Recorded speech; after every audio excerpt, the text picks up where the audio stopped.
परंपरा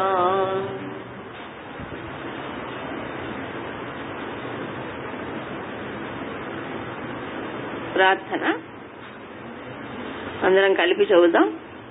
ప్రసరితాదితః శుభవిలోకితం రమణతే సకృత్ ఫలతు మే కృతం అహమియోంతరః తమమలం హృది అనుభవేమ భోః తవ కృపాయది తవ తనుజ్వలత్యనవవిద్యుతా లసతి భాస్వతా కబలితం మనస్తవ విభో హృదా విలసితో ముదా త్వమసి సంతతం విలసితో ముదా.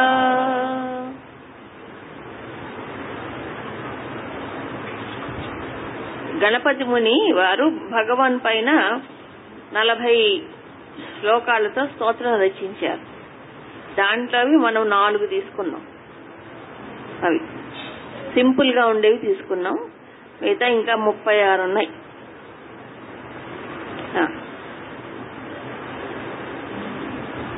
ఎన్నో శ్లోకం?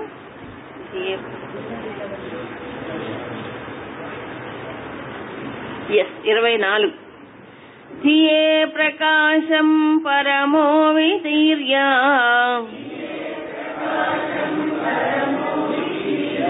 స్వయం ధియోంతః ప్రవిభాతి గుప్తః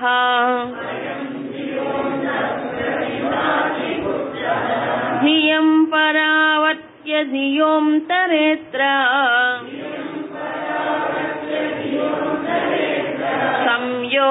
సంయోజనాన్నేశ్వర దృష్టిరన్యా న వక్తి దేహోహమతి ఇతి ప్రసుప్తౌ న కోపి నా భూవమితి ప్రవక్తి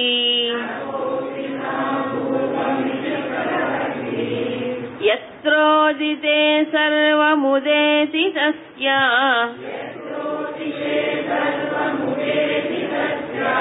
ధియాహమ శోధయ జన్మదేశం దేహో న జానాతి సతో న జన్మ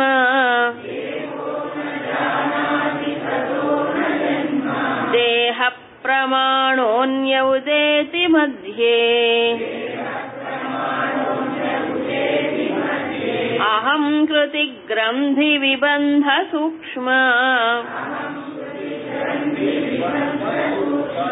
శరీర చేతో భవ జీవనామా.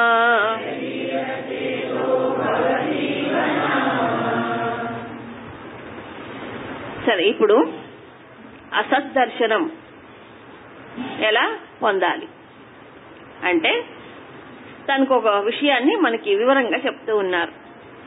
ఏమని? ధియః ధియే ప్రకాశం. ధియే బుద్ధిలో ఏమైంది? పరమో ప్రకాశం ద్వితీర్య. బుద్ధిలో ఏం జరిగింది? పరమః ప్రకాశం. పరమః ప్రకాశం అంటే పరమాత్మ ప్రకాశం ఏమైంది? ద్వితీర్య. ద్వితీర్య అంటే బాగా నిండిపోయింది. సో బుద్ధిలో ఎవరి ప్రకాశం ఉంది? ఇప్పుడు పరమాత్మ ప్రకాశమే వెలిగిస్తుంది.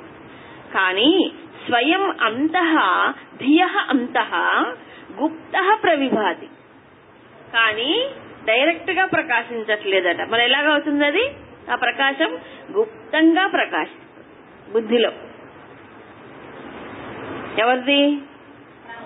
పరమాత్మ ప్రకాశమే మొత్తం బుద్ధిని వెలిగించి తాను గుప్తంగా ప్రకాశిస్తోంది. కాబట్టి ఏం చేయాలి? ఇప్పుడు బుద్ధిలో ఉండే ప్రకాశం తెలుసుకోవాలంటే ధియం పరావర్త్య, బుద్ధిని వెనక్కి తిప్పి, అంటే మామూలుగా మనం ఏం చేస్తాం? బుద్ధిని ముందుకు పోతుంది. మనస్సుతో ఇంద్రియములతో తాదాత్మ్యం చెంది ముందుకు పోతుంది. దాన్ని పరావర్త్య ధియ అంతః అంటే బుద్ధి లోపలే అత్ర సంయోజనాత్ ఎవరితో కలపాలి ఇప్పుడు? ఆ పరమాత్మ ప్రకాశముతో సంయోజనం ఏకము చేసినప్పుడు ఈశ్వర దృష్టి, అదే ఏమవుతుంది ఇప్పుడు? ఈశ్వర దృష్టి అంతే తప్ప నా అన్య, మరొకటి కాదు. ఏది మరొకటి కాదు? సో ఈశ్వర దృష్టి లేక పరమాత్మ దృష్టి, సద్దృష్టి అంటే ఏమిటి? బుద్ధిలో ఉండే ప్రకాశముతో తాదాత్మ్యం చెందాలి. ఇది చెప్పారు. అంటే మనం ఏమనుకుంటున్నాం అంటే బుద్ధిలో అందరికి ప్రకాశం ఉంది, ఈ ప్రకాశాన్ని ఉపయోగించుకొని ముందుకు చూస్తున్నాం. బ్యాటరీ లైట్ ఉదాహరణ చెప్పలే కదా? ఈ బల్బులో ప్రకాశం ఎక్కడుంది? ఎక్కడ? టార్చ్ బ్యాటరీలోంచి వస్తుంది. అప్పుడు బుద్ధి వెనక్కి తిరిగి ఎక్కడి నుంచి నాకు వెలుగు వస్తుంది అని వెనక్కి తిరగాలంటే ఏం చేయాలి? అప్పుడు ఓపెన్ చేయాలి, అవునుగా? ఓపెన్ చేస్తే బ్యాటరీ అయితే ఉంది కానీ దీంతో కనెక్షన్ కట్. అప్పుడు ఈ తెలుసుకునే బ్యాటరీ ఉందా, ప్రకాశం ఉందా? అప్పుడు ఏమిటంటారు? బుద్ధి లేదు అంటే బల్బు లేదు, బ్యాటరీ మాత్రం ఉంది. అలాగే నేను ఒక బల్బుని, నా బుద్ధి ఓ బల్బు అనుకోండి, ఉందా? ఇది వెలుగుతోంది. దీనికి వెలుగు ఎక్కడి నుంచి వస్తుంది? పరమః ప్రకాశ, పరమాత్మ ప్రకాశమే ఉంది. అది ఎలా వెలుగుతుంది? గుప్తంగా ఉండి ప్రకాశింపజేస్తుంది అన్నారు. మీ బ్యాటరీ కూడా గుప్తమే, బయటికి కనిపించదు. కనిపించేది బల్బు ఉన్న మిగతాది, బ్యాటరీ కనిపించదు. అలాగే పరమాత్మ కూడా కనిపించదు. మరి ఏం చేయాలి? అత్ర ధియ అంతరే, కాబట్టి లోపలికి తిప్పి పరావర్త్య వెనక్కి తిప్పి ఆ బుద్ధి లోపల ఉండే పరమాత్మ వెలుగు చైతన్యముతో ఏం చేయాలి? అప్పుడు సంయోజనాత్ అంటే కలిసిపోవాలి. సంయోజనం అంటే అదేగా, ముందు సంబంధం పెట్టుకోవాలి. ఫస్ట్ తలచాలి, చింతించాలి, భావించాలి, తర్వాత సంయోజనం. అప్పుడు అదే ఈశ్వర దృష్టి, ఈశ్వర దర్శనం, అదే సద్దర్శనం, అంతకంటే వేరొకటి కాదు. సో సాధన అంతా ఏంటి? ఇప్పుడు బుద్ధిని వెనక్కి తిప్పటమే, బుద్ధిని వెనక్కి తిప్పటమే తప్ప పరమాత్మని కొత్తగా మనమేమి పొందక్కర్లే. ఉన్నది బుద్ధిలో ఎప్పుడూ ఉంది. మనం ఆలోచనలన్నీ ముందుకు సాగిపోతున్నాయి కానీ వెనక్కి ఏమిటో ఎప్పుడు తిరిగి చూడలేదు. కాబట్టి ఇప్పుడు ఏం చేయమన్నారు? వెనక్కి తిరిగి చూడాలి. వెనక్కి తిరిగి చూస్తే ఏమైపోతుంది చెప్పండి? అప్పుడు బుద్ధి పడిపోతుంది, ఆ పరమాత్మ వెలుగు మాత్రం ఎప్పుడూ ఉంటుంది. అయితే ఇక్కడ ఆలోచన ఏమిటంటే, ఇక్కడ బుద్ధి అన్నారు భగవానులు, ఆ బుద్ధే అహంకార వృత్తి, అంతేగా? మన ఇప్పుడు బుద్ధి అని ఉపాధి దృష్టిలో నుంచి చెప్తున్నారు.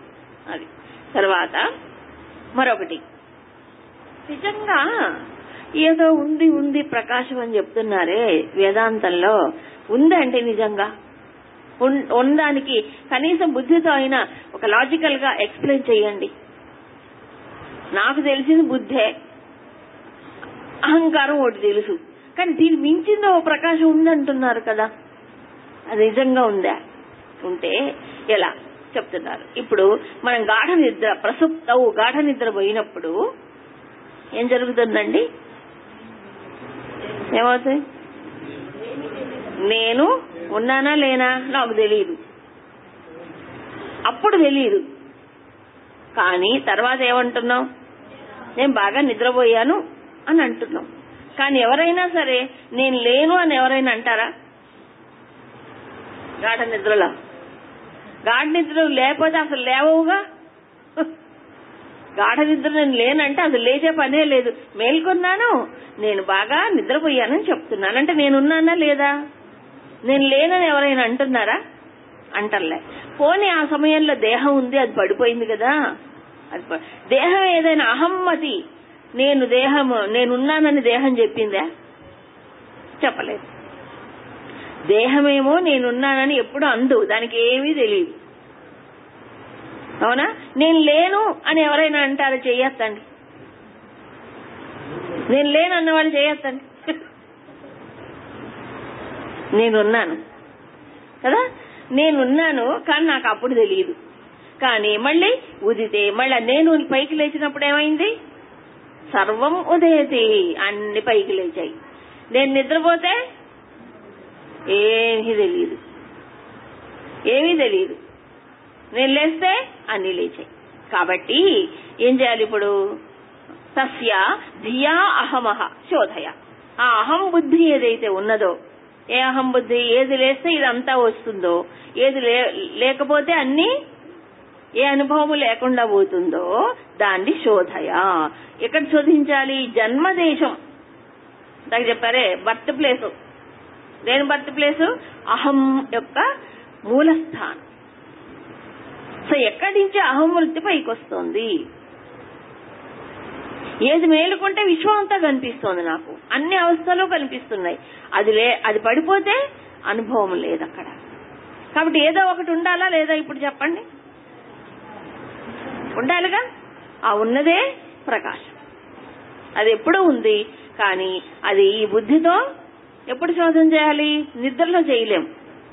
చేయగలమా? పోనీ స్వప్నంలో చేయగలమా? మరి ఎప్పుడు సాధన చేయాలి? మెలకు ఉన్నప్పుడే చేయాలి. ఎలా చేయాలి? అందుకే పరావర్త్య అని చెప్పారు భగవాన్లు. దాని అంతర్ముఖము చెయ్యాలి, ప్లస్ సుసూక్ష్మం కూడా చెయ్యాలి. అదృశ్యతేదు అగ్రయే బుద్ధ్యా సూక్ష్మయా సూక్ష్మదర్శిభి. దీన్ని ఎవరు దర్శించగలరు అంటే కఠోపనిషత్తులో చెప్తారు. దృశ్యతేదు అగ్రయా బుద్ధ్యా సూక్ష్మయా సూక్ష్మదర్శిభి అంటే సూక్ష్మదర్శనులు. మనం ఎలాగైతే మైక్రోస్కోప్ దాన్ని ఏమంటాం? ఇప్పుడు ఈ బుద్ధి కూడా ఏమవ్వాలి? సూక్ష్మదర్శిని ప్లస్ అగ్రం అవ్వాలి. అగ్రం అంటే షార్ప్. సో బుద్ధిలో ఒక అగ్రత్వం ఎంత సూక్ష్మం అంటే అహంని కూడా మించి లోపలికి వెళ్ళిపోవాలి. మామూలుగా స్థూలమైన బుద్ధి స్థూలమైన విషయాల్ని అర్థం చేసుకోలేదు, అవునా కాదా? కొన్ని ఇంటలెక్ట్స్ బుద్ధి కొంచెం షార్ప్ గా ఉంటాయి, అంటే అగ్రబుద్ధి అంటారు. వాళ్ళ అగ్రబుద్ధి అండి, కుశాగ్ర బుద్ధి, ఆ కుశాగ్ర బుద్ధి అంటారు. అంటే ఏంటి? వాళ్ళు ఏ విషయంలో అయినా లోతుగా చేర్చుకుపోగలరు. బుద్ధిలో ఆ అగ్రత్వం అంటే మొనదేలి ఉండటం అంటారు. ఉన్నప్పుడు దూసుకుపోతుంది. ఇప్పుడు ఇక్కడ ఎలా ఉండాలి? కేవలం కుశాగ్ర బుద్ధి సరిపోదు, మరేమవ్వాలి? సూక్ష్మము అంటే అంతర్ముఖం అవ్వాలి, పరావర్తనము చెందాలి. ఇది ముఖ్యం. ఎందుకంటే సైంటిస్టులు గాని, తర్వాత కొంతమంది విజ్ఞాన శాస్త్రవేత్తలు కూడా వాళ్ళు బుద్ధి కలిగిన వారే, మేధా సంపన్నులే. కుశాగ్ర బుద్ధి వాళ్ళకే ఉంది, కానీ వాళ్ళ అటెన్షన్ అంతా బయటకు ఉంది. సో బయట ఉండటంతో బయట విషయాన్ని పరిశోధించి తెలుసుకోగలుగుతున్నారు. మన ఋషులు అలా కాదు, సేమ్ షార్ప్ ఇంటలెక్ట్సే, కానీ ఇది ఇంట్రోవర్టెడ్ అంటే అంతర్ముఖమైంది కాబట్టి అది సూక్ష్మత్వాన్ని సంతరించుకుంటుంది. కాబట్టి అన్నిటిలో వ్యాపించిన, అన్ని నేనై కూర్చున్న అహంకి లోపల కూడా వెళ్లి శోధిస్తుంది. అదే చేయమంటున్నారు ఇక్కడ. సో ఏం చేయాలి ఇప్పుడు? జన్మభూమిని వెతకాలండి. ఎవరి జన్మభూమి? అహం ఎక్కడి నుంచి పైకి లేస్తుంది? అది లేస్తేనే గొడవలన్నీ, అది లేకపోతే లేదు. ఒక ఇంట్లో భార్య భర్త పిల్లలు ఉన్నారు. సరే, ఇద్దరిలో పెద్ద పిల్లాడేమో కాలేజీ, చిన్న పిల్లాడేమో స్కూల్. మరి సండే వస్తే గోలగోల. ఎందుకు? ఇద్దరున్నారు. మరి ఒక రోజు కాలేజీకి స్కూల్కి హాలిడేస్ లో తేడా ఉంటాయిగా. మరి స్కూల్కి బడి ఎక్కువ ఉంటాయి వర్కింగ్ డేస్, కాలేజీ కొంచెం ఇది ఉంటాయి. సరే, అటు ఇటుగా మారిపోతాయి. పెద్దవాడు ఇంట్లో ఉన్నాడు, చిన్నవాడు లేడు. అప్పుడు ఇల్లంతా ఎలాగుంది? ప్రశాంతంగా ఉంది. ఏంటండి మీ ఇల్లు వారు ప్రశాంతంగా ఉంది? వాడు లేడండి, వాడు లేడు. వాడుంటే అంతా గోలగోల చేస్తాడు. వాడు లేకపోతే, కాబట్టి ఎవరు ఉంటే మొత్తం గొడవ మొదలైందో, ఎవరు లేకపోతే గొడవ లేదు. వాడే గొడవకు కారణం. ఇప్పుడు ఎవరు గొడవ చేసేది? ఈ చిన్న అహంకారం. ఆ పెద్ద అహం మంచిదే. పెద్ద అహం అంటే అహం స్ఫురణ, నేను అనేటువంటి పరమాత్మ అహం స్ఫురణ రూపంలో ఉంటున్నారు. నేను స్ఫురణ రూపం, ఆ మంచే, ఎప్పుడు శాంతం. ఊరికి ఎగ్జాంపుల్ చెప్పా. సరే, ఇప్పుడు మరొకటి, ఈ అహం అనేది ఎంతవరకు ఉంది వ్యాపించంటే, దేహ న జానాతి సతః న జన్మ. రెండు విషయాలు. సత్తుకి జన్మ లేదు. సత్ అంటే ఎప్పుడెప్పుడేంటి? ఎప్పుడు ఉండేది, అంతటా ఉండేది కాబట్టి పుట్టుక లేదు. దేహానికి పుట్టుక ఉంది. అహంకారానికి లేదా? అంటే పుట్టడం పోవడం అంటే సుషుప్తి నుంచి బయటకు వస్తే మళ్ళీ పైకి లేచింది. సుషుప్తిలో ఏమైంది? అహము పడిపోయింది, లయమైంది. పుడుతుంది, పోతుంది, వస్తుంది, పోతుంది అహంకారం. అవునా? ఏంటి, అహంకారం మారట్లేదా? కానీ అహం స్ఫురణ మారదు. అది తేడా. తర్వాత దేహానికి ఏమో తెలుసుకుండే జ్ఞానము లేదు. బాగా ఆలోచి, దేహానికి తెలుసుకుండే జ్ఞానము లేదు. సత్తుకి పుట్టుక లేదు. కానీ మధ్యే ఈ రెండు కానిది. ఏ రెండు కానిది? దేహము కాదు, సత్తు కాదు. సత్తు అంటే ఎప్పుడు ఉండేది సత్తు, కానీ అహంకారం ఎప్పుడు ఉండదు. అవునా? ఇప్పుడు దేహానికేమో జ్ఞానం లేదు, కానీ అహంకారానికి అమ్మో కొంత జ్ఞానం ఉంది, అంత నేను అంటుంది కదా. సో అహంకారం ఏమైంది? మధ్యలో పుట్టింది. మధ్యే ఉదేతి. ఎంత ప్రమాణం వ్యాపించి ఉంటుంది? దేహ ప్రమాణ, దేహమాప్తమో వ్యాపించి ఉంది. అన్యః ఉదేతి.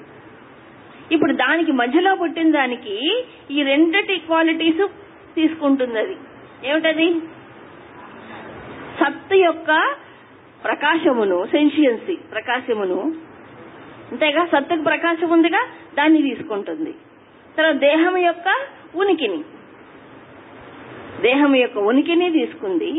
సత్తు యొక్క ప్రకాశమును తీసుకొని ఏమైంది? అప్పుడు అది మధ్యలో పుట్టి దేహమంతా వ్యాపించింది. ఈ వ్యాపించిన అహంకారానికే అనేక పేర్లున్నాయి. ఏంటది? అహంకృతి అని, గ్రంథి. మన గ్రంథులు అంటగా అవిద్యా కామకర్మ గ్రంథులు, అజ్ఞాన గ్రంథులు అంటాం. విబంధం, బంధాలున్నాయని. తర్వాత సూక్ష్మ శరీరం, దాన్నే అంటాం. దాన్ని అహంకారమే మనసుగా, బుద్ధిగా, చిత్తముగా వ్యక్తమవుతోంది. తర్వాత భవ పుట్టుక, జీవ, నామ, ఈ పేర్లన్నీ దానికి. చేతః, చేతస్సు, ఇవన్నీ అహంకారం యొక్క పేర్లు. ఒక అహంకారమే ఇన్ని రూపాలుగా వ్యక్తమైంది. ఇప్పుడు ఎక్కడి నుంచి పుట్టింది?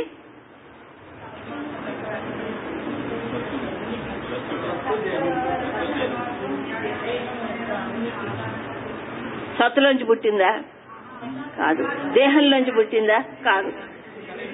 చూడండి, ఇది అందుకే మాయ అన్నారు. దేహంలోంచి పుట్టలేదు. ఈ దేహం ఎప్పుడు నేను అందు, దానికి ఏమీ తెలియదు. అహంకారం మాత్రం అన్ని తెలుసుకుంటుంది. పోనీ సత్తులాగా దానికి ఏమైనా జన్మ ఎప్పుడూ ఉందా? కాదు. సత్తుకి జన్మ లేదు. అహంకారానికి జన్మనాశనములున్నాయి లేదా? అహంకారం జన్మనాశనం లేవా? ఉంది.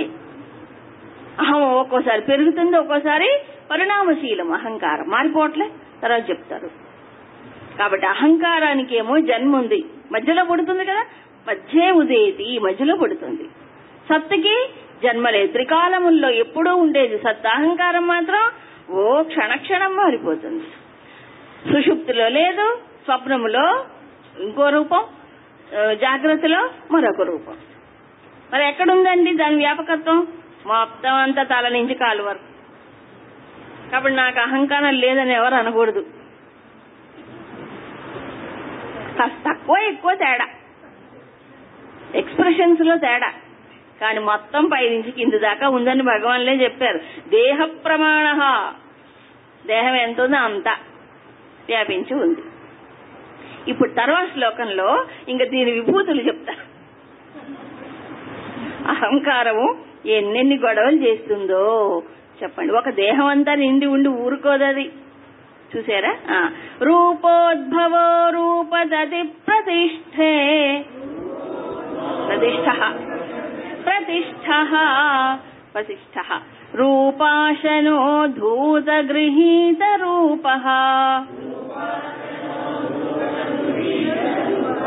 స్వయం విరూపస్వ విచార కాలే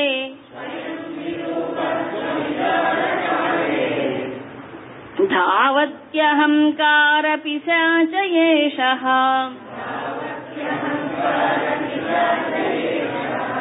రూపోద్భవో రూపతతి ప్రతిష్ఠః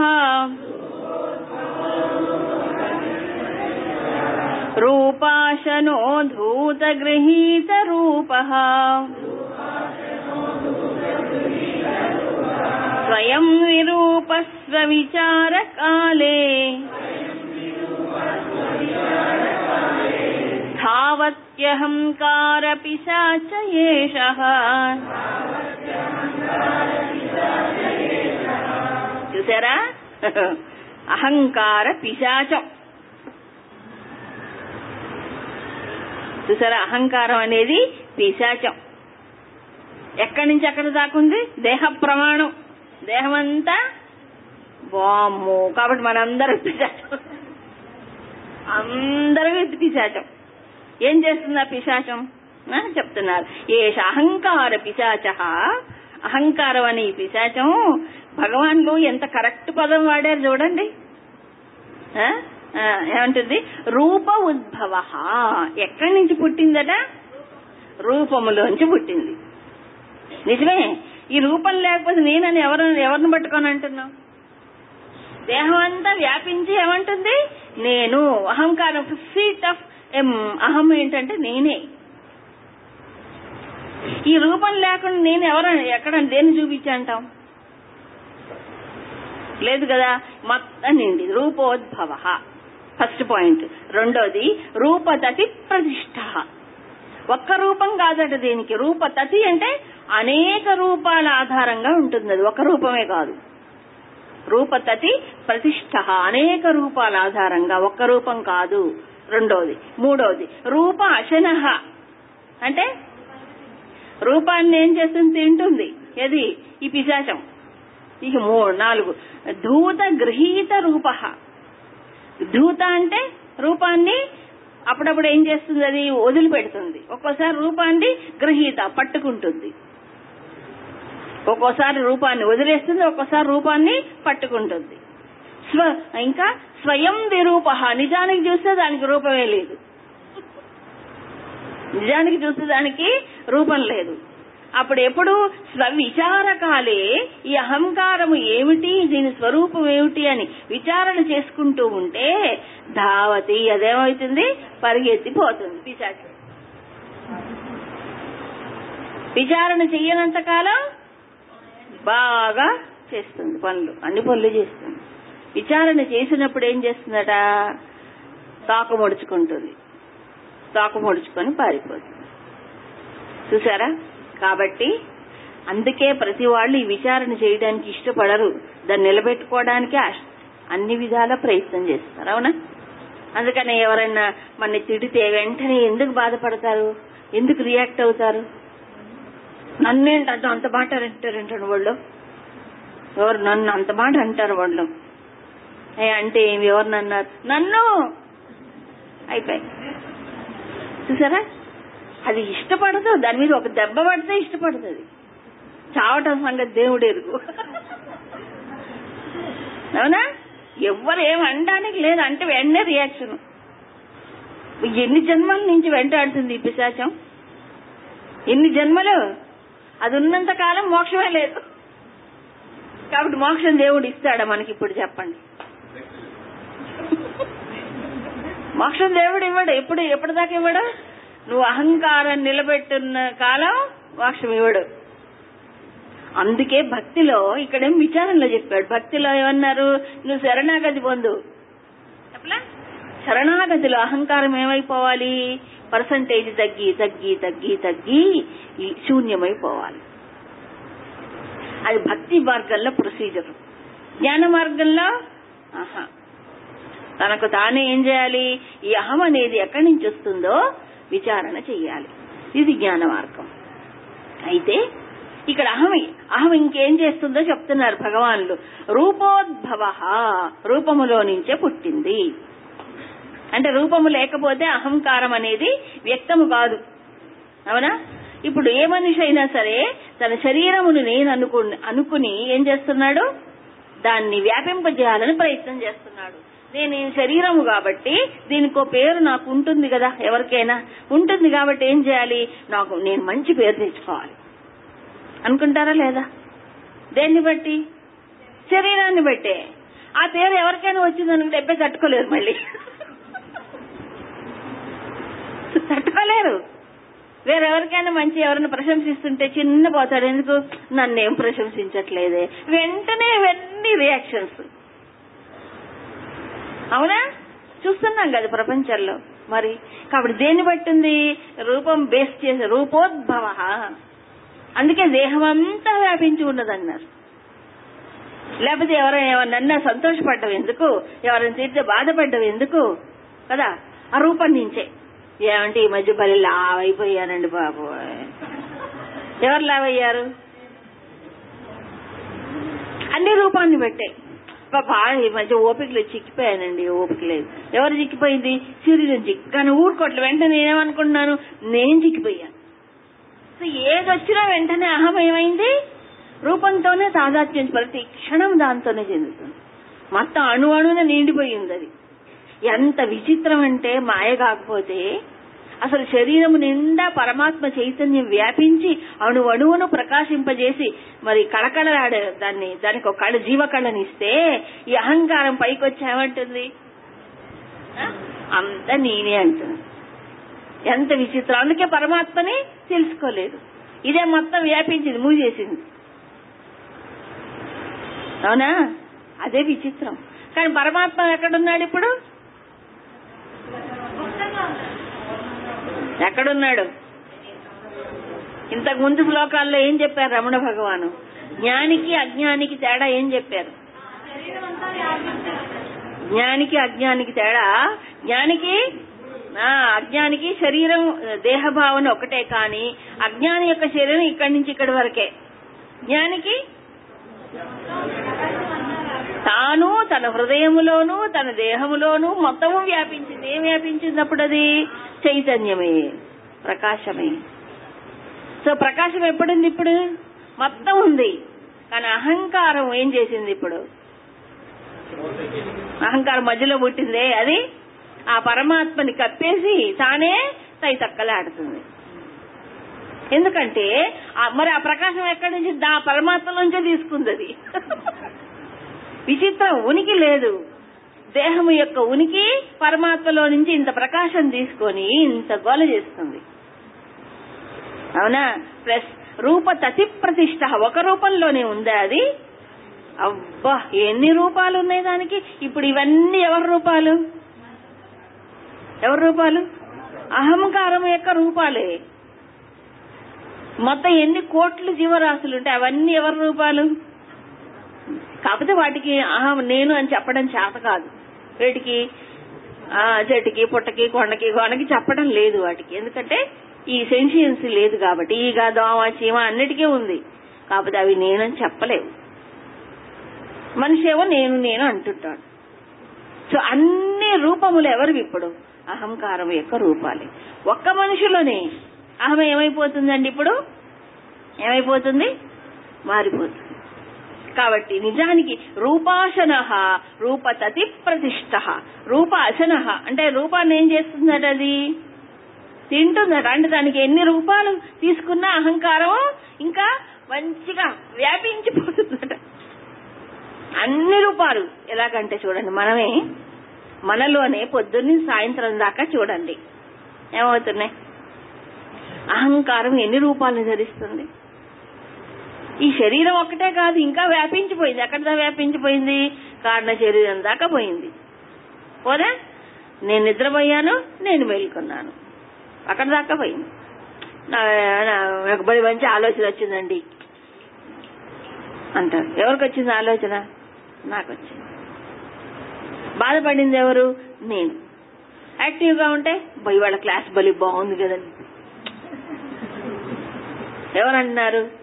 నేను. అంటే బాగా బుద్ధికి అర్థమైనప్పుడు అంటున్నాను. సో అహంకారము ఒక రోజులో ఎన్ని వేషాలు వేసింది? అన్ని వేషాలే. ఇంక విచిత్రం ఏంటంటే ఇంకా మహామాయ స్వరూపం ఏంటంటే అహం ఒక్కోసారి తనకు తెలియదు, తానుండి నేను చచ్చిపోయాను అంటుంది. ఎవరు అంటే ఏంటి, నాకు అహంకారం లేదండి ఎవరంటారు? అహంకారం అంటుంది. అంటే నేను లేను, చచ్చిపోయాను. ఎవరైనా బతుకుని వాళ్ళు చచ్చిపోయానంటే ఏమైనా అర్థం ఉందా? ఎట్లాగంటే ఏమండి నిద్రపోయారా మీరు? పోయానండి అంటే నిద్రపోయాను అంటే ఎవరన్నా పోయినట్లా కాదు. అలాగే అహంకారము, నాకు అహంకారం లేదండి అనేది ఎవరు? అహంకారమే. కాబట్టి పోయినట్టే అది కాదు. చిత్ర విచిత్ర రూపాలు తీసుకుంటున్నది. ఎన్ని రూపాలంటే ఎన్ని రకాలుగా మోసం చేయాలో అని ఈ మనస్సుతో పూర్తిగా, దేహంతోనే కాదు మనస్సుతో పూర్తిగా తాదాత్మ్యం చెంది మనస్సులో ఎన్ని రకాలైన ఆలోచనలు గడగడ లేచి పడుతున్నాయో, వందల కొందల ఆలోచనలు వస్తున్నాయి. ఇవన్నీ ఏం చేస్తున్న అహంకారం దాంతో తాదాత్మ్యం చెందుతుంది. చెందట్లే? కాబట్టి ఒక్కోసారి ఒక్కో రూపాన్ని తీసుకొని ఒక్కో రూపాన్ని విడిచిపెడుతుంది. ఎంత స్పీడ్ గా మారుస్తుందంటే చాలా స్పీడ్. మనసు ఎంత స్పీడ్, అహం అంతకంటే స్పీడ్. ఏం చేస్తుంది? ఇప్పుడు ఈ రూపం, కాసేపు ఇంకో రూపం, కాసేపు ఇంకో రూపం, ఎన్ని రూపాలు మార్చుతుంది? మార్చట్లే? ఇంద్రియంతో తాదాత్మ్యం చెంది నేను చూస్తున్నాను అంటుంది. వెంటనే నాలుకతో తాదాత్మ్యం నేను తింటున్నాను అంటుంది. చెవితో తాదాత్మ్యం చెంది నేను చూస్తున్నాను అంటుంది. వింటున్నాను అంటుంది. ఇలా ఎన్నో. అనేది ఎవరండి? నేను ఆలోచిస్తున్నాను, నేను భావిస్తున్నాను, నేను దుఃఖిస్తున్నాను, నేను సంతోషిస్తున్నాను. ఇవన్నీ అహంకారములే. అహంకారం ఒక రూపం వదిలి ఇంకో రూపాన్ని మార్చుకుంటూ పోతుంది. ఇన్ని వేషాలు వేసేది అదే. ఎప్పటిదాకా వేషాలు వేస్తుంది అది? ఎప్పటిదాకా? చచ్చే వరకు, అది పూర్తిగా అంతమయ్యే వరకు. అవునా? ఎప్పుడు అంతమవుతుంది అది? మూలాన్ని చూసినప్పుడే అంతమవుతుంది. మూలాన్ని చూడకుండా ఉన్నంత కాలం చేస్తూనే ఉంటుంది కదా. కాబట్టి ఈ ప్రపంచంలో ఎన్ని రూపాలున్నాయో అదంతా అహంకారం యొక్క వ్యక్త రూపాలు, వివిధ రూపాల్లో వ్యక్తమవుతుంది. కాబట్టి నిజానికి ప్రపంచంలో ఈ గొడవలు, బాధలు ఇవన్నీ ఎక్కడి నుంచి వస్తున్నాయి? ఒక అహంకారం ఇంకొక అహంకారంతో క్లాష్. మనందరూ తెలీదు. ఈగో క్లాషెస్, అన్ని ఈగో క్లాషెస్ నిజానికి. కానీ ఎవరు తగ్గించుకోరు కదా. తగ్గించుకోవాలని అనుకుంటే బాగుంటుంది. అందుకే మన పెద్దలు ఏం చెప్పారంటే, చెప్పకుండా ఇదంతా అర్థం కాదు కాబట్టి సామాన్యులకి ఇవన్నీ చెప్పకుండా ఏం చెప్పారంటే, ఈ అహంకారమును ఎక్కడ ఒక హయ్యర్ ఆల్టర్ అంటే ఒక దివ్యమైనటువంటి ఏమంటారు స్థానములో దాన్ని నువ్వు కింద పడేయి, లేకపోతే అది వంగదు కదా. అందుకని ఏం చెప్పారు? ఈ ధర్మాలు చెప్పారు. ఏం ధర్మములు? నువ్వు తండ్రిని, తల్లిని దైవ సమానులుగా నువ్వు గౌరవించు. అహంకారం అక్కడ తల ఎత్తకూడదు. పూర్వం ఉండేది, అవన్నీ ఇప్పుడు లేవనుకోండి, లేవు. అలాగే గురువుని నువ్వు దైవముగా భావించు. అక్కడ అహంకారాన్ని కింద పడేయి. ఎక్కడో కొన్ని చోట్లని కింద పడేస్తే లేదా అది ఉబ్బిపోతుంటూనే ఉంటుంది. అలాగే పతిని దైవముగా చూడు. పాతివ్రత్యం ఒక ధర్మం చెప్పలే? మరి వాళ్ళు ఎక్కడ చూడాలండి? వెంటనే అడుగుతారు. మాకేనా అంత వాటి?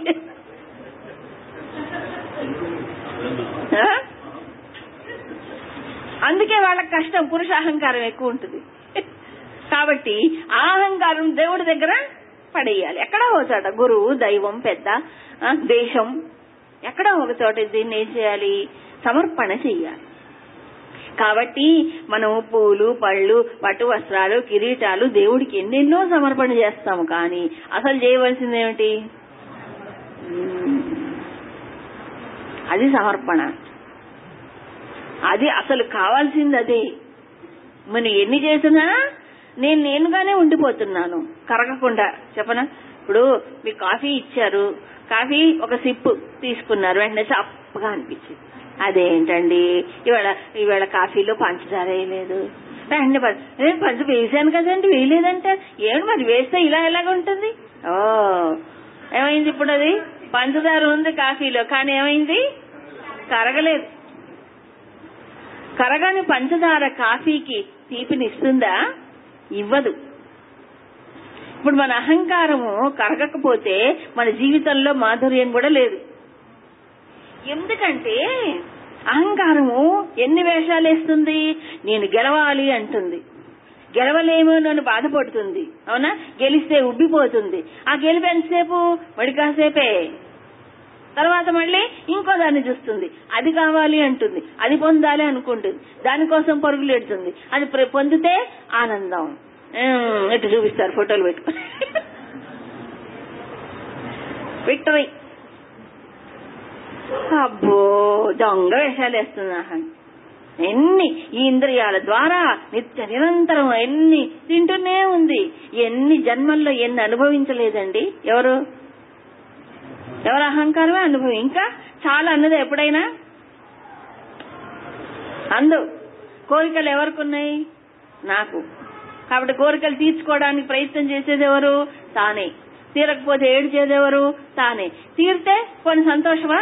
ఇంకా 4, అయ్యో 4 తీరలేదే అంటుంది మళ్ళీ. అబ్బో అసలు ప్రాబ్లం అంతా ఎక్కడుంది ఇప్పుడు? అహంకారంతోనే ఉంది. సో ఇప్పుడు ఇదేమైంది? ఇప్పుడు అందుకే అహంకారం పిశాచం అన్నారు. ఒక రూపం తీసుకుంటే ఒక రూపం వదిలేస్తుంది. ఇది తీసుకున్నప్పుడు వెంటనే దాన్ని వదిలేస్తుంది, ఏం సిగ్గు లేకుండా. మాటికి మార్చట్లే రూపాలని, మార్చేదెవరు? అది నా లోపలే ఉంది. అందుకే పిశాచం అన్నారు భగవాన్లు. దయ్యం పట్టిన వాడికి దయ్యం వదిలిస్తారు. ఏం చేస్తారు?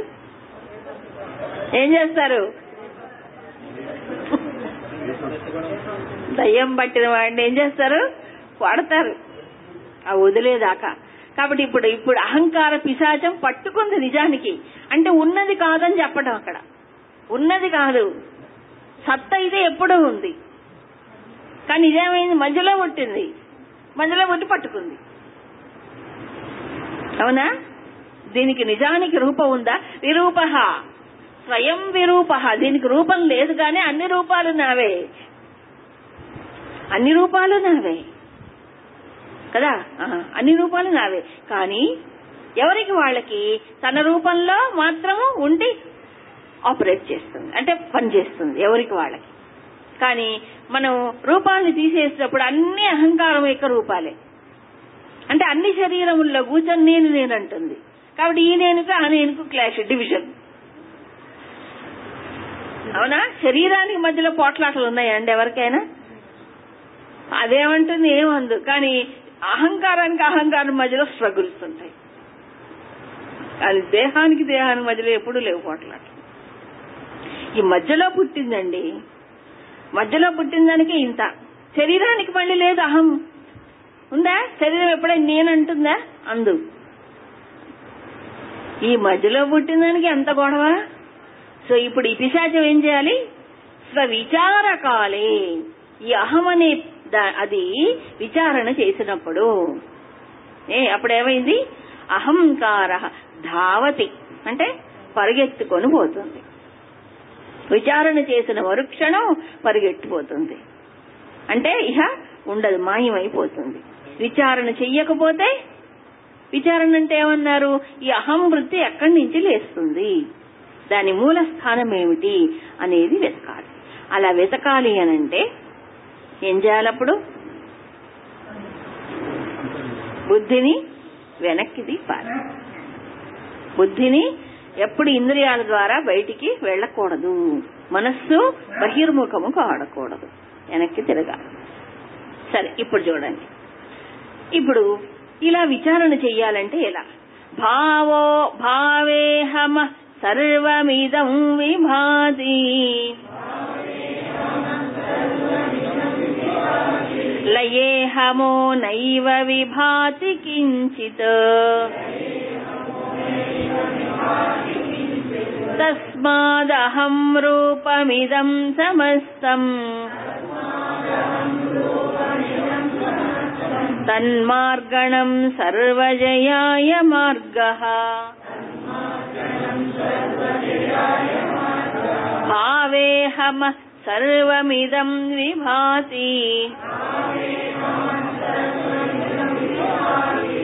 లయేహమో నైవ విభాతి కించిత్ తస్మాదహం రూపమిదం సమస్తం తన్మార్గణం సర్వజయాయ మార్గః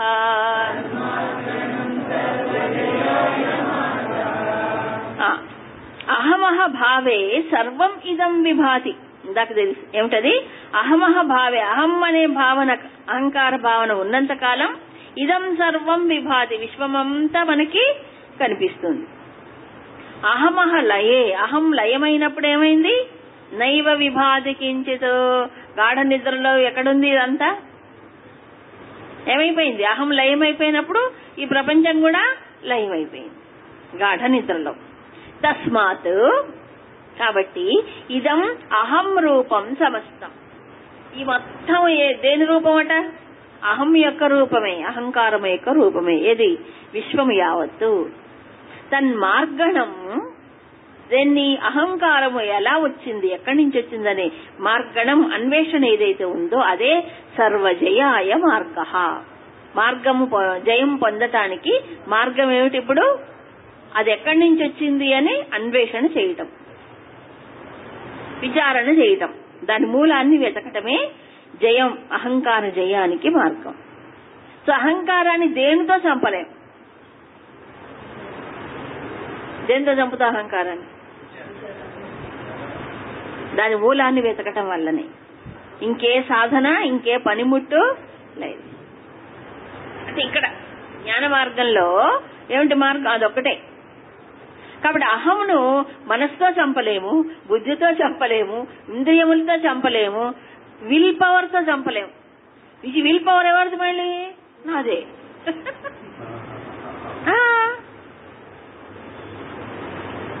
నా విల్ పవర్ కాదు. కాబట్టి దేంతో చంపాలి? విచారణ. ఎందుకని? నిజంగా దానికి రూపం లేదు, రూపం అనేది మధ్యలో పుట్టింది అంతే. సత్యము ఎప్పుడూ ఉంటుంది, ఇదేమో క్షణక్షణం మారిపోతుంటుంది.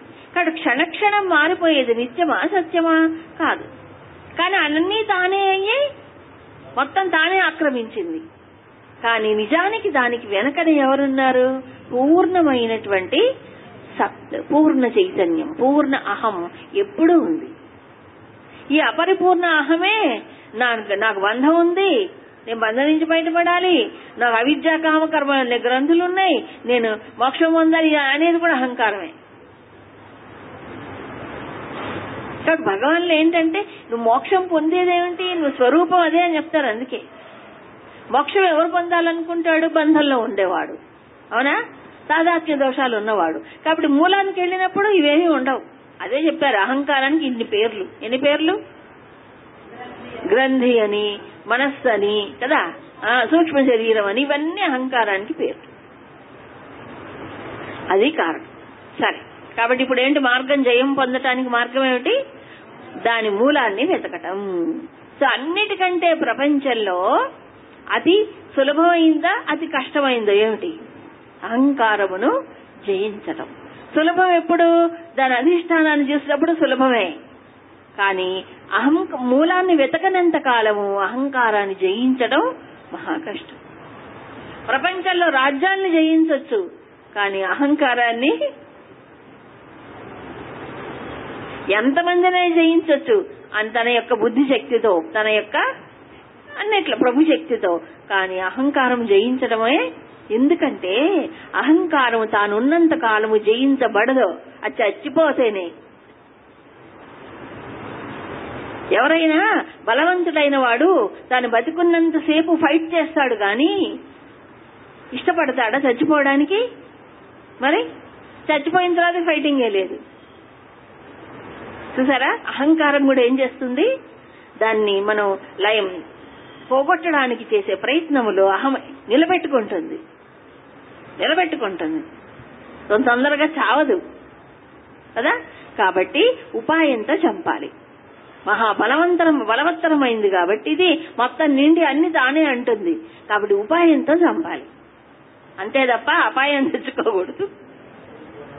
రా నేను చంపుతా అంటే ఊరుకుంటుందా? అది ఊరుకోదు. చావు నువ్వు అంటే చచ్చిపోదు. మరేం చేయాలి? ఉపాయం. ఏంటి ఉపాయం? నువ్వెవరివి అసలు చెప్పు? ఎక్కడి నుంచి వచ్చావు? అదే ప్రశ్న. ఈ నేను అని ఇంత చేస్తుంది, ఇది ఎక్కడి నుంచి వచ్చింది? దీనికి మూలం ఏమిటి? అన్ని ఆలోచనలకి అదే మూలం. దానికి మూలం ఏమిటి అని చూస్తే దానికి గ్రౌండ్ లేదు. అహంకారానికి గ్రౌండ్ ఏముంది? మాటికి మారిపోయేవాడికి సొంత ఇల్లు ఉంటుంది ఏంటండి? ఉండదు. ఇప్పుడు అంతే, మాటికి మారిపోదు, అన్ని రూపాలని మారుస్తుంది. దానికి సొంతం ఏముంటుంది? లేదు. ఒకవేళ ఉన్నది అంటే అది సత్తే. అదేమవ్వాలి? సత్తు.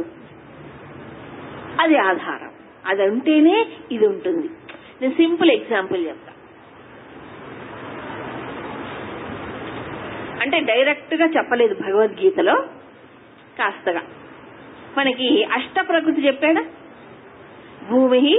భూమిరాపో నలో వాయు ఖమ్మనో బుద్ధిరేవచ అహంకార ఇది ఎమ్మే భిన్నా ప్రకృతి అష్టధ.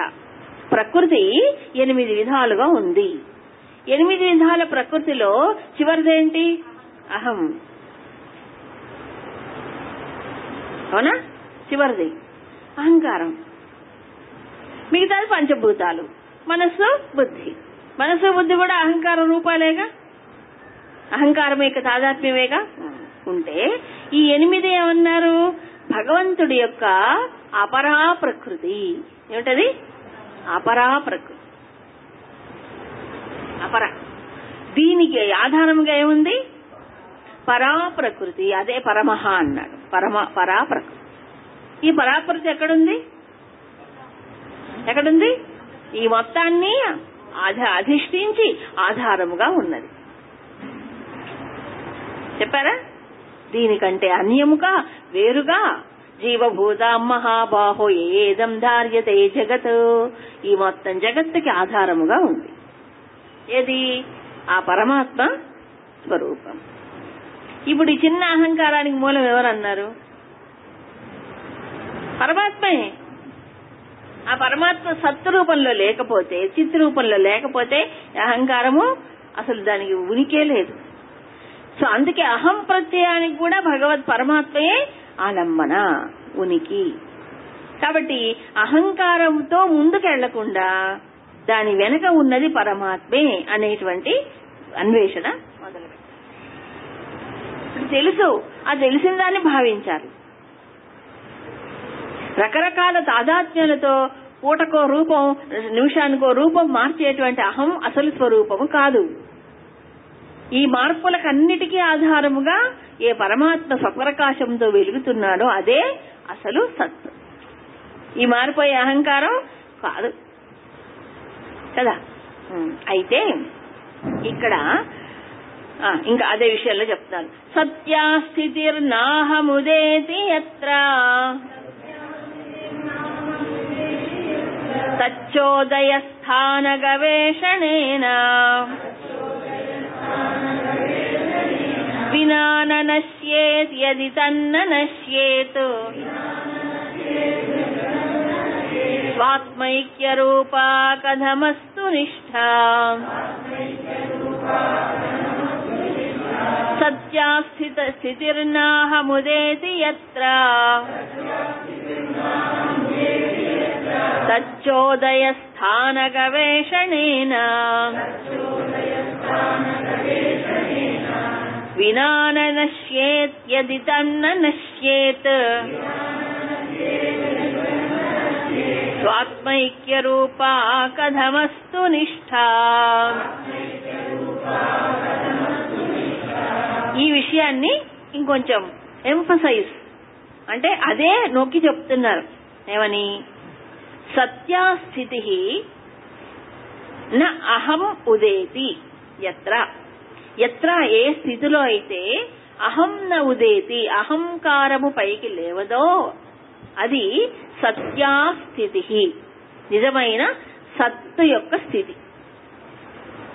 కాబట్టి సత్ అంటే ఏమిటి? ఇప్పుడు సత్ యొక్క ఉనికి, ఒరిజినల్ బీయింగ్ అంటే చూడండి. సత్తుగా ఉండటం అంటే ఏమిటి? అహంకారము లేవకపోవడం. అప్పుడు ఇంకేమన్నారు? స్థితి అహం ఉదేతి యత్ర, ఎక్కడైతే అహము పైకి ఉండకుండా ఉంటుందో అది సత్ యొక్క స్థితి. కాబట్టి తచ్చోదయ స్థానం, ఆ అహంకారం ఎక్కడి నుంచి పైకి లేస్తుందో ఆ స్థానమును గవేషణేన వినా, అంటే దాన్ని వెతక్కుండా, దాని యొక్క మూల స్థానాన్ని వెతక్కుండా, అప్పుడు నశ్యేత్, అది పోదు. ఏది పోదు? అహంకారం అనేది పోదు. కాబట్టి ఏం చేయాలి మనం? చోదయ, చోదయ అంటే వెతకాలి, అన్వేషణ చెయ్యాలి. గవేషణ వినా నశ్యేత్, అన్వేషణ చెయ్యకపోతే అది పోదు. అదే చెప్పాడు. చెప్పి యది తన్న నశ్యేత్, ఆ అహంకారం కనుక పోకపోతే స్వాత్మైక్య రూప కథమస్తు నిష్ట, ఆత్మతో ఐక్యం అనేది అవ్వటం, ఆ నిష్ట పొందటం ఎలా జరుగుతుంది ప్రశ్నించారు భగవానుడు కదా. ఆత్మైక్య రూప, ఆత్మతో ఐక్యం అవటం అనే స్థితి కథమస్తు ఎలాగుంటుంది? ఎలా సాధిస్తాం? అది ఎలా సాధ్యమవుతుంది? ఏది లేకుండా, అహంకారము పడిపోకుండా సాధ్యము కాదు. అది ఎలా పడిపోతుంది? గవేషణేనా, దాని మూలం ఎక్కడుందో అన్వేషిస్తేనే అది పడిపోతుంది, లేకపోతే పోదు. కాబట్టి ఏం చేయాలి ఇప్పుడు? కష్టపడైనా దేన్ని, ఎక్కడుంది అహంకారం, ఎక్కడి నుంచి లేస్తోంది? ఎక్కడి నుంచి లేస్తుంది? ఇందాక చెప్పారు, ఎక్కడి నుంచి? మధ్యలో పుట్టింది. దీనికి ఒరిజినల్ గా ఒకటంటూ లేదు. ఒరిజినల్ గా ఇప్పుడు ఎండమావి ఎక్కడి నుంచి పుట్టింది చెప్పండి? ఎండమావి ఎడారిలోంచి పుట్టిందా? పుట్టలే. ఇది కూడా అంతే, ఇది కూడా అంతే. కాబట్టి ఎండమావిలోంచి నిజానికి ఎడారిలోంచి ఎండమావి వచ్చిందా? రాలేదు. కానీ ఉందా? కనిపిస్తోంది. అది నిజంగా ఉందా లేదని దగ్గరికి వెళ్ళి చూస్తే లేదు. అదే విచిత్రం, అదే ఎగ్జాంపుల్. అందుకే అనేక శాస్త్రాల్లో మరుమరీచిక ఉదాహరణ చెప్తారు మాయ గురించి చెప్పినప్పుడు. ఈ అహంకారము కూడా విరూపం, దానికి రూపం లేదు. కానీ ఏం చేసింది? ఈ దేహం మొత్తం నిండిపోయింది, పంచకోశాలు నిండిపోయింది. అవునా? అన్ని కోశాలు అన్ని నిండిపోయి అని నేను నేను నేను అంటుంది. క్షణక్షణ రూపాలు మారుస్తుంది. కాబట్టి బాధలన్నీ అహంకారానికే. చావమంటే వస్తుందా? చావదు. పని చంపుదామంటే సాధ్యమవుతుందా? విచిత్రం ఏంటంటే ప్రపంచంలో ఎంతమంది దాన్ని కొట్టినా చావదండి,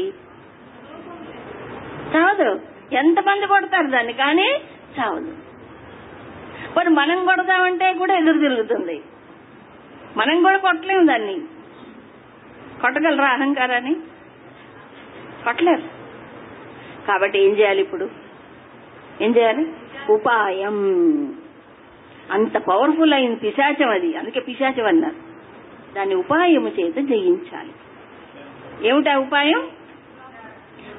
ఎక్కడి నుంచి, దీని మూలం ఏమిటి అని వెతికితే మూలం అక్కడే పరమాత్మే. లేకపోతే దానికి అంత శక్తి ఎక్కడ ఉందండి? దానికి రూపమే లేదు, దానికి రూపమే లేదు, ఆశ్రయం లేదు. ఆశ్రయం ఇక్కడ తీసుకుంది. దాని యొక్క ఉనికికి ఆశ్రయం దేహమే. అవునా? దానికి చైతన్యం ఎక్కడుంది? అహంకారానికి. అది అష్టప్రకృతిలో అపరా ప్రకృతే. మనస్సు ఎలాగో బుద్ధి ఎలాగో అహంకారం కూడా అలాంటిదే. కానీ ఆ పరమాత్మలో నుంచి ఏం తీసుకుంది? అది చైతన్యం తీసుకుంది. తీసుకొని ఇక పరమాత్మ తెలియకుండా అడ్డం ఇస్తుంది. కాబట్టి ఇప్పుడు ఏం చెయ్యాలి అంటే లోపలికి వెళ్ళాలి. ఈ లోపలికి అంటే ఏ లోపలికి, ఎలాగ వెళ్ళాలి చూడండి. కూపే యథా గాఢ జలే తథంతః నిమజ్య బుద్ధ్యాశితయా నిదాంతం ప్రాణం చ వాచం చ నియమ్య చిన్వన్ విందేన్ నిజాహం కృతి మూల రూపం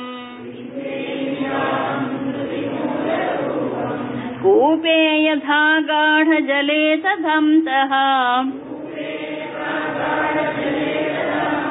నిమజ్య బుద్ధ్యాసితయా నితాంతం ప్రాణం చ వాచం చ నియమ్య చిన్వన్ విందేన్ నిజాహం కృతి మూల రూపం.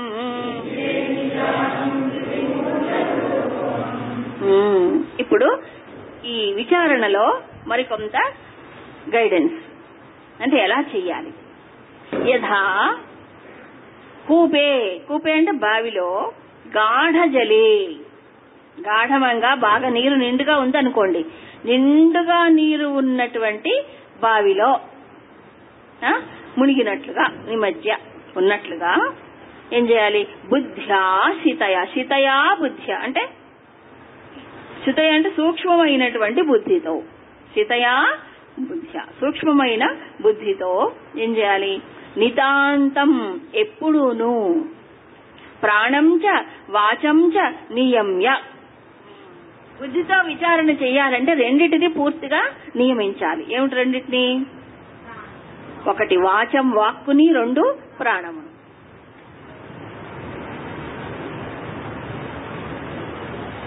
మనసు అంటలేదేంటండి? మనసు అంటలేదేంటి? మనసు అంటలేదు, ప్రాణమును వాక్కుని. నియమ్య నియమించి, చిన్వన్ అంటే వెతకాలి. దేంతో? బుద్ధితో. ఎలాంటి బుద్ధి? శితయా అంటే సూక్ష్మమైన బుద్ధితో.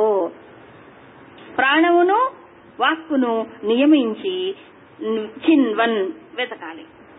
అప్పుడు నిజాహంకృతి మూల రూపం విందేన్, అహంకారం యొక్క మూల రూపం అప్పుడేమిటో తెలుస్తుంది. ఇప్పుడు నియమించాల్సింది వాక్కుని, ప్రాణము. అప్పుడు మనసు గురించి చెప్పలేదు ఏంటండి బాబాయ్, వెళ్ళి విచిత్రంగా ఉండే. మనసే కదా అంత గొడవ చేసేది, సహకరించకుండా ఉండేది. మరి మనసు గురించి చెప్పలేదు, వాక్ అంటుంటాడేమిటి ఇక్కడ? నిజమే, వాక్కు మనసు ఒకటే.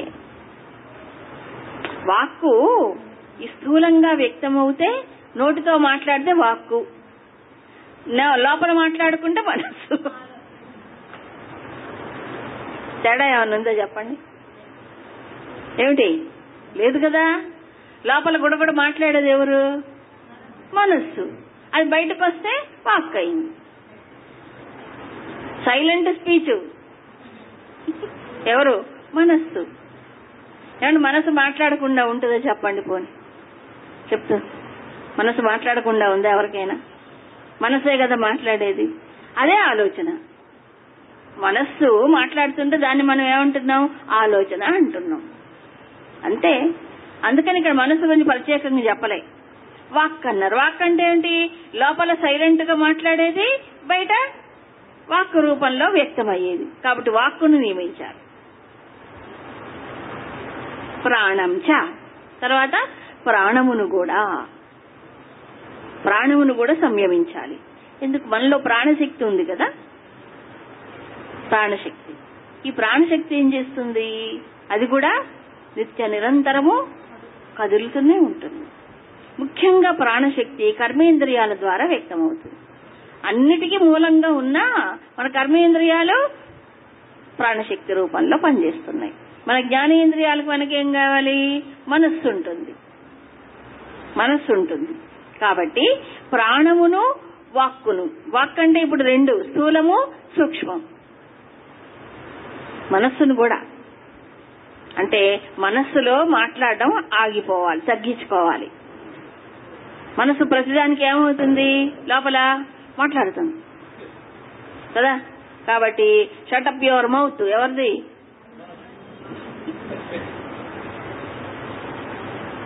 నోరు మూసుకో. ఎవరి నోరు?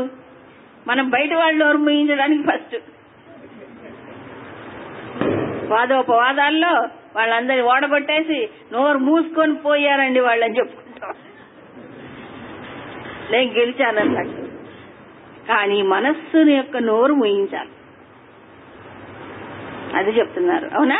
కాబట్టి వాక్కుని ప్రాణమును సంయమించి నియమ్య, తర్వాత చిన్వన్ బుద్ధి యొక్క నిశితమైన బుద్ధితో వెతకాలి. అంటే ప్రాణశక్తి కూడా ఏం చేస్తుందంటే ఎక్కువ యాక్టివ్ ఉందనుకోండి ప్రాణం సంచలనంగా, అప్పుడు కూడా బుద్ధి సూక్ష్మం అవ్వదు. ప్రాణశక్తి దీని రేట్ ఆఫ్ ఏంటంటారు బ్రీదింగ్, రేట్ ఆఫ్ బ్రీదింగ్ అది ఎక్కువ చలనాత్మకంగా ఉన్నప్పుడు ఈ బుద్ధి కూడా లోపలికి వెళ్ళదు. అందుకని ప్రాణమును కూడా ఏం చేయాలి? సంయమించాలి. ఈ ప్రాణశక్తి ముఖ్యంగా జ్ఞానేంద్రియముల ద్వారా బయటికి పోతుంది. అవునా కాదా? మనలో ప్రాణశక్తి దేంట్లో బయటికి వెళ్తుంది? చిన్నప్పుడు చదువుకున్నాం మనం, జ్ఞానేంద్రియముల ద్వారా బయటికి పోతుంది, పోయి అన్ని విషయాల్ని తెలుసుకుంటుంది. కాబట్టి దీని యాక్టివిటీ ఏం చేయాలి? ఇప్పుడు మనము తగ్గించాలి. అంటే ప్రాణశక్తిని మాటి మాటికి వృధా చేసుకోకూడదు. అందుకే ఇంద్రియాల విషయంలో సంయమనం కావాలని చెప్పారు. మనం చూసేవి, మనం తినేవి, మనం వినేవి, మనం స్పృశించేవి, ఇవన్నీ కూడా ఏం చేయాలి ఇప్పుడు? తగ్గించుకోవాలి, మినిమైజ్ చేసుకోవాలి. ఇది చేసుకోకపోతే ఈ ప్రాణము మన వాక్యం ఏమైపోతుంది? బాగా దృఢమయ్యేప్పుడు పరుగులెడుతూనే ఉంటుంది. ఇప్పుడు నేను చెప్తున్నాను కాబట్టి మీరు కాసేపు ఓపికతో వింటున్నారు కష్టపడి. నేను ఏం చెప్పకుండా ఇక్కడ కూర్చున్నాను అనుకోండి, మీరు ఏం మాట్లాడరు ఏంటంటే వెంటనే లోపల నుంచి మనసు ఏమవుతుంది? ఓంకారం చెప్పారు, రెండో ఓంకారం ఇంకా చెప్పలేదు, మధ్యలో మనసు ఏం చేస్తుంది? ఇంకా చెప్పలేదు.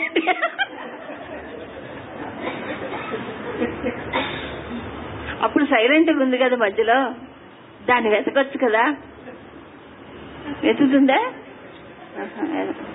మళ్ళీ రెండో ఓంకారం ఎప్పుడు వస్తుందని చూస్తుంది. ఎప్పుడు మాట్లాడకుండా ఉండాలంటే అదే. అందుకే హక్కుని ప్రాణములు రెండు, ప్రాణశక్తి ఏమో ఇంద్రియాల ద్వారా బయటికి పోయి ఈ స్థూలమైనవి కంట్రోల్ చేసుకోకుండా విచారణ అసలు జరగదు. బుద్ధి సూక్ష్మం వద్ద శితయా బుద్ధ్యా, బుద్ధి ఏమవ్వాలి? సుసూక్ష్మం అవ్వాలి. ఎందుకంటే అహంకారము అన్నిట్లో పోయి నేనంటుంది, అది చాలా సూక్ష్మం, అది ఉందా లేదో తెలియదు. కాబట్టి దాన్ని విచారణ చేయాలంటే ఈ అడ్డం వచ్చే వాటిని ముందు నోరు మూసి దాన్ని బజ్జో పెట్టాలి. ఈ పైకి లేస్తుంటే విచారణ ఎక్కడ చేస్తాం? ఇవన్నీ అహంకార రూపాలే. ఏవి మరి? ఈ వాక్కు గాని ఇవన్నీ కూడా. కాబట్టి వీటిని చల్లపరిచి శాంతపరిచినప్పుడే బుద్ధి విచారణ చేస్తుంది. అందుకే ఏమన్నారు? ఈ భగవంతుడి యొక్క చెప్పలే వివిధాకృతుల్లో భగవంతుడు ఎన్ని విధాలుగా వ్యక్తమవుతున్నాడో ఆ రూపాలకి సపర్యలు చేయటం, అంటే సేవలు చేయటం, ఆరాధించటం, ఇలాంటివన్నీ కూడా సాధన అని చెప్పలే. ఇవన్నీ సాధనలే. అవన్నీ దేంతో చేస్తాం మనం? శరీరంతో, ఇంద్రియములతో, వాక్కుతో చేస్తున్నాం కదా. ఆ చెయ్యకపోతే అవి శాంతించవు. కాబట్టి ప్రపంచం వైపు తిరిగేటువంటి వాటిని ఏం చేయాలి? ఇప్పుడు పరమాత్మ వైపు మళ్లించాలి. అందుకే ఈ వాక్కుని, ఈ ప్రాణశక్తిని దేనికోసం ఉపయోగించాలి? ఇప్పుడు పరమాత్మ వైపు మళ్లించాలి. అందుకు భక్తి మార్గం అవసరమే. ఎవరు డైరెక్ట్ గా దూసుకుపోలేరు. రమణ భగవానికి సాధ్యమైంది అంతే, అందరికీ ఎక్కడ సాధ్యమవుతుంది? అందుకని ఏం చేయాలి? ఇప్పుడు వాక్కును ఉపయోగించుకోవాలి. కానీ అది ప్రపంచం గురించి కాకుండా చక్కగా భగవంతుడి గురించి మాట్లాడుకోవచ్చు, భగవంతుడి గురించి చింతన చేయొచ్చు. మన ప్రాణశక్తిని, మన ఇంద్రియ శక్తుల్ని భగవంతుడి వైపు మళ్లించాలి నిత్య నిరంతరం. ఈ ప్రయత్నంలో ఉంటే అవి ఏమవుతాయి? కాస్త సబ్సైడ్ అవుతాయి. బుద్ధి అప్పుడు నిశితము. లేదా బుద్ధి ఏమవుతుంది? వీటి వెంట పడిపోతుంది. వీటి వెంట ఇంద్రియాల వెంట పడుతుంది. కాబట్టి బుద్ధి కూడా బురదలో నిండుకుపోతుంది. కాబట్టి ఈ బుద్ధిని నిశితము చేసి ఎలాగూ బాగా నీటితో నిండి ఉన్నటువంటి బావి లోపలికి వెళ్ళినట్టుగా మునిగితే అలాగా లోపలికి వెళ్ళాలి తనలోనే. అందుకే హృదయ ఏం చెప్పారు భగవాన్లు, హృదయ స్థానంలోకి వెళ్ళాలి. ఆ హృదయ స్థానంలోకి వెళ్ళిపోతే ఎవరుంటారు అక్కడ? పరమాత్మ ఉన్నాడు. అప్పుడు అహంకారం ఏమైపోతుంది? వెళ్ళిపోతుంది తోక ముడుచుకొని. కానీ అందరూ హృదయంలోకి విచిత్రం ఏంటంటే హృదయం లోపలే ఉంది. ఆ హృదయాన్ని చేరుకోవడానికి ఇంత ప్రయత్నం చేయాలి. అమ్మో విచిత్రం, ఎక్కడుంది హృదయం? కానీ దాన్ని చేరుకోవడానికి ప్రయత్నం చేయాలి. ఎందుకంటే దృష్టి ఎప్పుడూ ఇంద్రియాల గుండా బయటికి పోతుంది, మనసు బయటికి పోతుంది. ఈ పరుగులను ఆపితే కదండి హృదయంలోకి ప్రవేశించేది. అవునా కాదా? ఆపాలి. కాబట్టి నిశ్చలంగా ఉండటానికి ప్రయత్నం చేయాలి. అట్లీస్ట్ వేటిని? శరీరమును, ఇంద్రియములను, మనస్సుని, వీటిని ఒకే ఒక తత్వం వైపు, ఒకే ఒక లక్ష్యం వైపు నిలపటానికి ప్రయత్నము చెయ్యాలి. అందుకే జపము, పూజ ఇలాంటివన్నీ ఎందుకు పెట్టారు? దేనికి పెట్టారు? దేనికోసం? వీటి యొక్క వేగాన్ని తగ్గించి వాటిని సంయమనం చేయడానికి. ఇప్పుడు దేవాలయ ప్రదక్షిణలు ఎంత ప్రదక్షిణ చేయాలి? వాకింగ్ కోసం కాదు. దేనికోసం? భగవంతుడిని స్మరించుకుంటూ భగవంతుడి చుట్టూ తిరగాలి. సో ఏ సాధన చూడండి మనస్సుని పరమాత్మ వైపు తిప్పడానికి తప్ప మరొక లక్ష్యం లేదు. ఆ పరమాత్మే హృదయములో సత్ రూపములో, చిత్ రూపంలో ఉన్నాడు. సో మన ప్రయాణం అంతా ఎక్కడి నుంచి ఎక్కడికి పోవడానికి? ఈ బయటికి వెళ్లేటువంటి దృష్టిని పరమాత్మ స్థానమైన హృదయం వైపు మళ్లించటానికి. ఈ హృదయంలో కనుక చూసుకోకపోతే బయట చూడలేము, ఇంకెక్కడ చూడలేము. ముందు ఇక్కడ చూసుకోవాలి. చూసినప్పుడు హృదయమే కాదు దేహమంతా ఉంది ఆ చైతన్యమే. చైతన్య శాశ్వతస్యాంత వ్యోమాతీతో నిరంజనః బిందునాదకళాతీతః తస్మై శ్రీ గురవే నమః. చైతన్యః శాశ్వతః శాంతః. చైతన్యం ఎక్కడుంది? ఏ స్వరూపం?